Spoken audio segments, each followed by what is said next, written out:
How's it going, guys? Your average student here. So what I have for y'all today is actually an unboxing of the OnePlus 7 Pro. Now I'm really excited about this. I've been waiting for this device for a while. There's been a lot of hype around it, and I kind of wanted to wait till the hype died down so that even though I always try and give my most unbiased opinion, I could just kind of let the hype die down, see what else is in the works from other manufacturers, and give my really most unbiased opinion possible. So here it is today, folks, the OnePlus 7 Pro unboxing. Let's get to it. All right, guys, so as I mentioned, we have the OnePlus 7 Pro right here. Take a quick look at the back.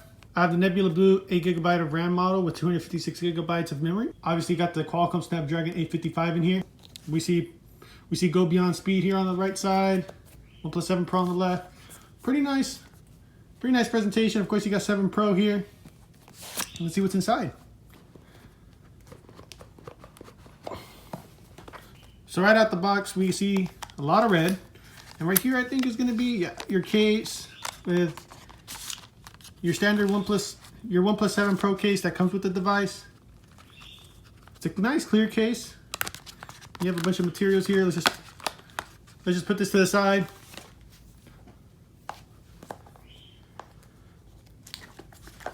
And right here we have the device itself. Being transparent, I have actually already unboxed this. We'll get the device in a bit. And let's see what else comes in here. Obviously, you have the Warp Charge. This is Warp Charge 3.0. And of course, you have the Warp Charge brick. Now, I do believe this gives up to 30 watts, which can charge the OnePlus 7 Pro really, really fast. But yeah, let's go ahead and take a better look at this device. This beautiful Nebula Blue color. It has a really nice gradient, especially in the light. And it comes with the sticker. I'm about to take it off. And it does come pre-installed with the screen protector. Mine did seem to have an air bubble right out of the gate. Let's take a look at the left. On the left of the device, we do have the volume rocker. On the bottom, you have your USB-C port with the SIM card slot and the speaker. On the right-hand side of the device, you have the power button, the notification slider, and at the top, cutout for the selfie camera. This is what the device looks like with the clear case put on. It also has its own little sticker, which I will probably end up taking off. Of course, you do have the cutout for the top selfie camera to pop out. A cutout for the notification slider, USB-C port, and the speaker. And of course, you do have dual speakers with the stereo speaker at the top of the device. Let's go ahead and power this up.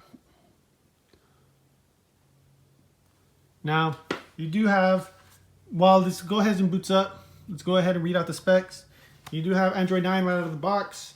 You have a 6.67-inch display, which is right all across the front.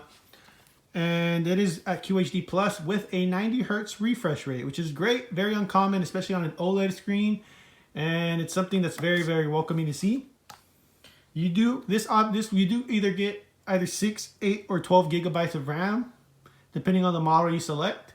I do have the 8GB, 256GB memory model here, as I mentioned earlier. But the base one does come with 128 gigabytes of storage with 6 gigabytes of RAM.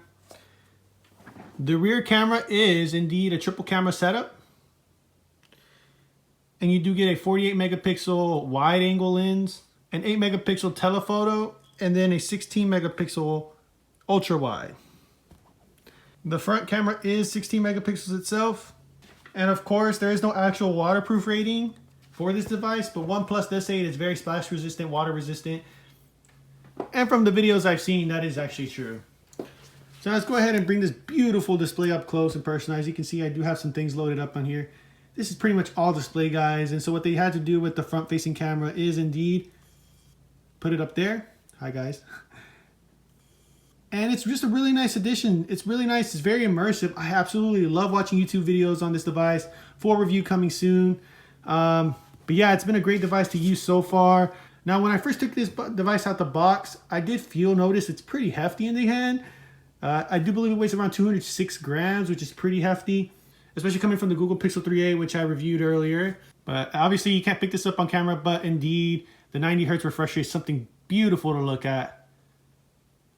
And it just makes animations that much better and that much smoother. And it makes the device feel very, very fast. Now, one spec I didn't mention earlier that may help with the speed of this device is the UFS 3.0 storage. This is actually the first device on market, at least in the US, to have UFS 3.0. And that just means that the 256 gigabytes of storage that you have on your device is just way faster than normal. I'm going to give you guys a quick look at the in-display fingerprint sensor. Works really fast. Let's go ahead and do it one more time. And of course, you do have face unlock, which also is very fast. So that's it for today, folks. Hope you enjoyed the unboxing. Got a full review coming soon. Stay tuned. And of course, your average student out. Have a good day.